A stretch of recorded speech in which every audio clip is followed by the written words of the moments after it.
हो सकता है आप मेरी वीडियोस नहीं देख पा रहे हों। इसकी वजह मेरी वीडियोस पर लगने वाला बैन है। इस सूरत में आप या तो वीपीएन इस्तेमाल कर सकते हैं या फिर अपना कंट्री चेंज करके कोई भी और कंट्री कर दें, तो आपको मेरा चैनल पेज और मेरी तमाम वीडियोस दिखाई देने लगेंगी।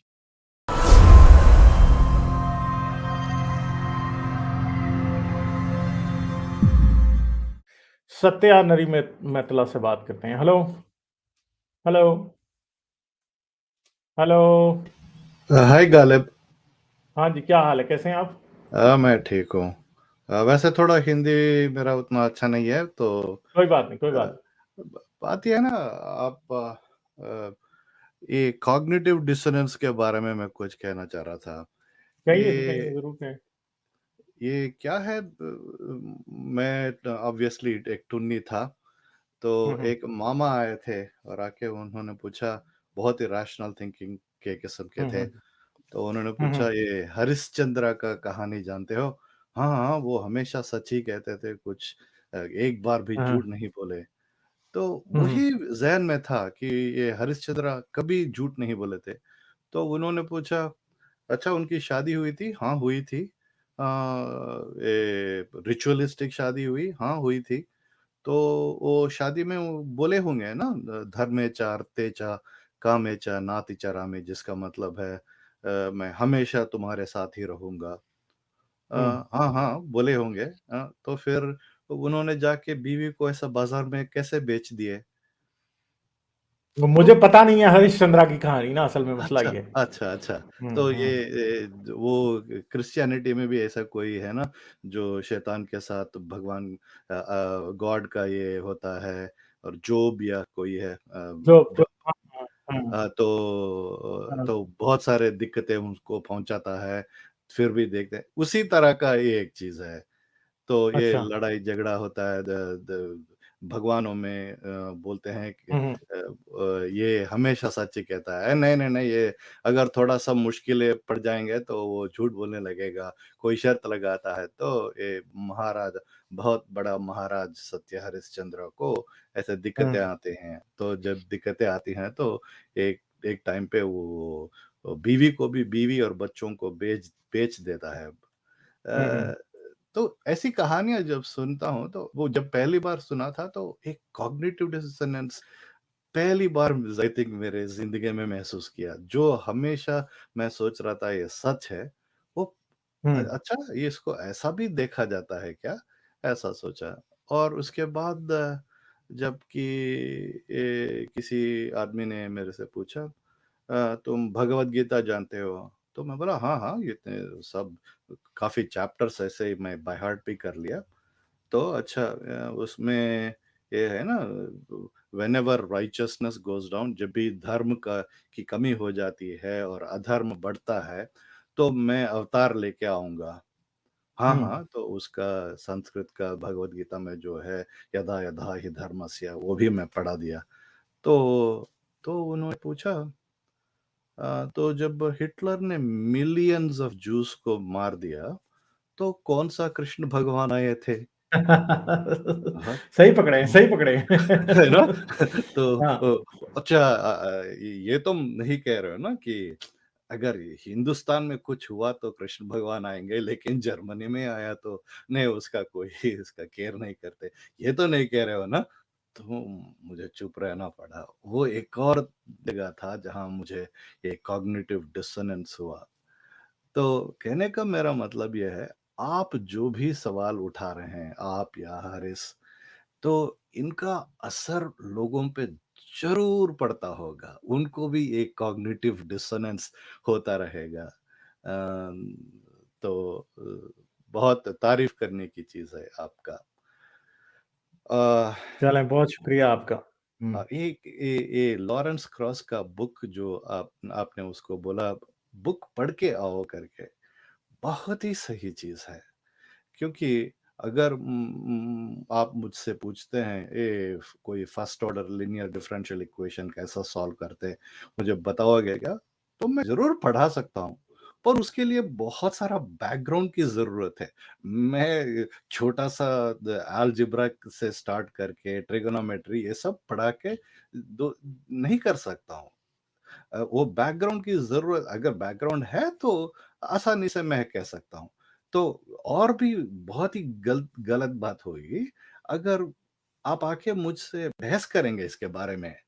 तुम जानते क्या हो डिफरेंशियल इक्वेशंस के बारे में कि तुम मेरे साथ बहस कर रहे हो? नहीं, नहीं, नहीं, मैं किसी के पास सुना था, वो ऐसा कह रहा था। यार तू पहले तू खुद सीख, समझ और बाद में आके बहस करो। हाँ इज़ वही इट ना, वो दैट? बंदा सिर्फ ये कह रहा है कि नहीं नहीं मैं तो सिर्फ क्रॉस को झूठा साबित करने आया था। यार डज इट मैटर?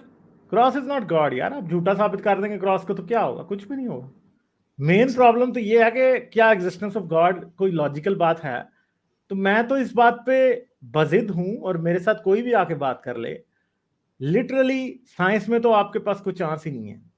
और मैं ये कहता हूं कि फिलॉसफी में भी कोई चांस नहीं है आपके पास गॉड को प्रूव करने का। कोई चांस नहीं है। हर जगह पे फिलोसफिकल प्रिंसिपल्स को, लॉजिक के प्रिंसिपल्स को तोड़ने के बाद ही गॉड अचीव होता है। जितनी भी इनकी रीजनिंग होती है, जितने आर्ग्यूमेंट्स हैं गॉड के एग्जिस्टेंस के लिए, जितने भी ये देते हैं, दे आर बेसिकली फ्लॉड, फेलेशियस हैं सबके सब। कोई भी एग्ज़ैक्टली। एक ऐसा नहीं है। लॉजिक इन इट सेल्फ देखे, लॉजिक को हमने फ्रीली उस तरफ जाने देना है जहां पे वो नेचुरली जाती है। ये जबरदस्ती लॉजिक को गॉड की तरफ लेके जाते हैं। नेचुरली वो वहां पे नहीं जा रही है असल में। और ये ये प्रॉब्लम लॉजिक है। जब जब बात की है ना, तो कुछ लोग मुझसे मुझे पूछने लगे, यार लॉजिक ही सब कुछ होता है क्या? नहीं, लॉजिक सब कुछ नहीं होता है, पर हर चीज़ को लॉजिकल होना एब्सोल्युटली ज़रूरी है। वो ज़रूर logic, it has to be at least logical, जिसको मैथमेटिक्स में ऐसा बोलते हैं, नेसेसरी कंडीशन। तो it is not a sufficient condition, मतलब कुछ कुछ चीज़ अगर लॉजिकली साउंड किया तो बस वो वही काफ़ी नहीं। बट उसकी ज़रूरत ज़रूर है। I don't think I said it well in Hindi. Something has to be logic, something has to be necessarily logical, but it is not sufficient that something is logical. तो ये कहना था। और एक आखिरी चीज़ बोल सकता हूँ मैं। ये वो कैनेडियन प्रोफ़ेसर जो आए थे, मॉडलिंग के बारे में बात कर रहे थे। हाँ जी, हाँ जी, हाँ जी। अरे रे रे रे! कितनी बड़ी गलती करी उन्होंने। ताज्जुब की बात है कि वो प्रोफ़ेसर है, वो भी साइंस ये तो मैं पढ़ाने कह रहा था वाले ना। प्रोफ़ेसर। क्योंकि मॉडलिंग का क्वांटिटेटिव एक्यूरेसी नहीं होता है, क्वालिटेटिव यही बात मैंने एक्यूरेसी उनको होता है। कही थी ना, और जिस पे वो बेसिकली ही ट्रूली गॉट, उसकी स्टेपिंग जो है वहां से उसका स्टेप लूज हो गया था असल में। एग्ज़ैक्टली। हाँ तो जैसा कि अगर किसी को मिसाल के तौर से हम छोटा-सा वो सिंपल पेंडुलम का बचपन में पढ़े हैं ना, तो वो एक रस्सी को नीचे एक वेट लगा दिया और ऊपर उसको टाँग दिया और थोड़ा-सा हिलाया तो अपना ग्रैंडफ़ादर क्लॉक की तरह वो आगे-पीछे चलता रहता है। उसका time period of oscillation calculate किया तो उसका 2 pi square root of L over G ऐसा कुछ फ़ॉर्मूला निकलता है। उसका मतलब ये नहीं कि 10 डेसिमल प्लेस एक्यूरेसी से आप टाइम पीरियड कैलकुलेट कर सकते हैं। उस फ़ॉर्मूला से कैलकुलेट कर सकते हैं। अगर हकीकत में जाके उसका टाइम पीरियड मेज़र किया तो वो 10 डेसिमल प्लेसेस तक एक्यूरेट नहीं रहता है। पर उससे वो नहीं लेना चाहिए। ये लेना चाहिए कि अरे इसका इसके मुताबिक अगर लेंथ इंक्रीज़ होता है तो टाइम पीरियड इंक्रीज़ होता है। ये जानने की चीज़ है। ऐसा क्वालिटेटिव थिंग्स में जान सकते हैं और आइडियल कंडीशंस अज्यूम किया तो ही वो इक्वेशंस को सॉल्व कर सकते हैं। वो जब बात कह रहा था कि नदी का बहने का, कैसा ये नदी बहता है ये कोई नहीं पहचान बता नहीं सकता। सकता कोई। हाँ यार, क्योंकि उसका जो डिफरेंशियल इक्वेशंस है इतने कॉम्प्लेक्स होंगे और हाँ उसका बाउंड्री कंडीशंस जो बोलते हैं, वो बहुत ही कॉम्प्लिकेटेड होते हैं। तो उसका प्रॉब्लम ये है कि वो कंप्यूटेशनली बहुत ही एग्ज़ॉस्टिव प्रॉब्लम हो जाता है। Computationally very difficult. I mean अगर वो मैट्रिक्स के फॉर्म में ऐसा लगा दिया तो इक्वेशंस का, इनके मिलियंस एंड बिलियंस ऑफ हाँ रोज़ एंड कॉलम्स होते हैं। ऐसे चीज़ों को सॉल्व करना नामुमकिन है। अपने पास हाँ। वैसे कंप्यूटर्स नहीं है। अगर हम्म। क्वांटम कंप्यूटिंग ऐसा आ गया तो उनका और वो एक्यूरेसी भी और फिर भी बढ़ने लगेगा। इतने कॉम्प्लेक्स सिस्टम में सारे वेरिएबल्स ही हमें नहीं पता होंगे। Exactly, exactly. हाँ, तो आई मीन आप ब ये पोरोसिटी ऑफ द सॉइल देख लीजिए। हाँ। हर जगह पे पोरोसिटी एक ही नहीं होता है। अगर हाँ, कहीं बिल्कुल पे थोड़ा पत्थर सेम एक ही मैदान में एक जगह पोरोसिटी डिफरेंस हो सकती है, दूसरी जगह डिफरेंट हो सकती है, एक जगह है ज्यादा ना? रॉक्स हो सकते हैं। You would have to count everything to predict के एक एरिया का जो कलेक्शन बेसन है वाटर का वो बिहेव कैसे करेगा। मतलब अब इतनी कॉम्प्लेक्स चीज है ये, इसको ये कहना कि हम बस 60% एक्यूरेसी तक गए हैं और फिर उस पर कहना कि नहीं नहीं ये बात साबित करती है कि मेरा गॉड ठीक है और आपकी साइंस गलत है। यार साइंस नेवर क्लेम्स कि वो परफेक्ट है। साइंस तो परफेक्शन की बात ही नहीं करती है। साइंस तो एग्ज़ैक्टली। हमेशा चीजों को जानने की कोशिश करती है, और वो कोशिश, कोई दुनिया में ऐसा साइंटिफिक पेपर नहीं आता, कोई ऑब्जर्वेशन नहीं आती, कोई एक्सपेरिमेंट नहीं आता जिसमें मार्जिन ऑफ एरर नहीं दिया जाता। अब आप मुझे मुझे लग रहा है कि आप साइंटिफिक बैकग्राउंड से हैं, बताएं कौन सा पेपर आता है जिसमें ये नहीं लिखा। कार्बन डेटिंग आएगी तो वो मार्जिन ऑफ एरर के साथ आएगी। ठीक है, आप अगर एक गैलेक्सी का डिस्टेंस हमारी अर्थ से बताएंगे तो वो आप मार्जिन ऑफ एरर के साथ बताएंगे, ये इतना प्लस माइनस इतने इतने लाइट ईयर्स होगा या इतने 1000 लाइट ईयर्स होगा।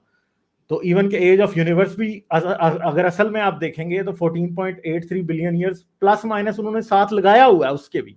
हाँ, मगर हम क्योंकि जनरली बात करते हैं तो इसलिए हम 13.83 बिलियन ईयर्स हमेशा कहते रहेंगे। सॉरी, मैंने 14 कह दिया था पहले।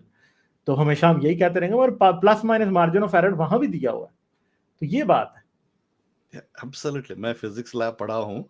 अगर कोई किसी चीज़ का बोलता है इसका वैल्यू इतना है विदाउट वो प्लस और माइनस दिए हुए, उसको ज़ीरो क्रेडिट मिलता है। और यही बात है। इतना ही क्या, वो मैन्युफैक्चरिंग प्रोसेस में भी किसी चीज़ का अगर डायमेंशन दिया तो उसका टॉलरेंस प्लस और माइनस देना ही हाँ पड़ता है ना? सर, देखें टेस्ला दुनिया की सबसे एडवांस्ड कार कंपनी है, हाँ, और पैनल्स उसके भी प्रॉपरली नहीं मिल रहे होते। दुनिया में कोई कार कंपनी ऐसी नहीं है जो परफेक्टली पैनल्स को जब मैन्युफैक्चरिंग प्रोसेस में जाती है तो एक डोर दो डोर्स के दरमियान डिफरेंस नहीं होगा। होता है, हमेशा होता है, और वो आइडियल जितना उन्होंने पेपर पे बनाया होता है उससे हमेशा ज्यादा ही होता है। एक्यूरेट मैन्युफैक्चरिंग ही एक्यूरेट नहीं होती। ये सारे मार्जिन ऑफ एरर रख के ही लोग मैन्युफैक्चरिंग करते हैं, तभी जाके बात आगे चलती है। तो चलें सर, आप कोई बात और करेंगे या मैं आगे चलूं? नहीं बस बहुत ही चलें ठीक है धन्यवाद। सर, थैंक यू जरूर वेरी आइएगा मच। दोबारा, बहुत अच्छा लगा आपसे बात करके। ठीक है, ज़रूर, thank you, thank you. Thank you, you are bye bye. Such a knowledgeable person. Okay, thank you thank you sir. Sir. Like, share और सब्सक्राइब करना मत भूलें। इसके साथ साथ आप मेरे चैनल को पेट्रियन पर सपोर्ट कर सकते हैं। पेट्रियन का लिंक वीडियो की डिस्क्रिप्शन में है।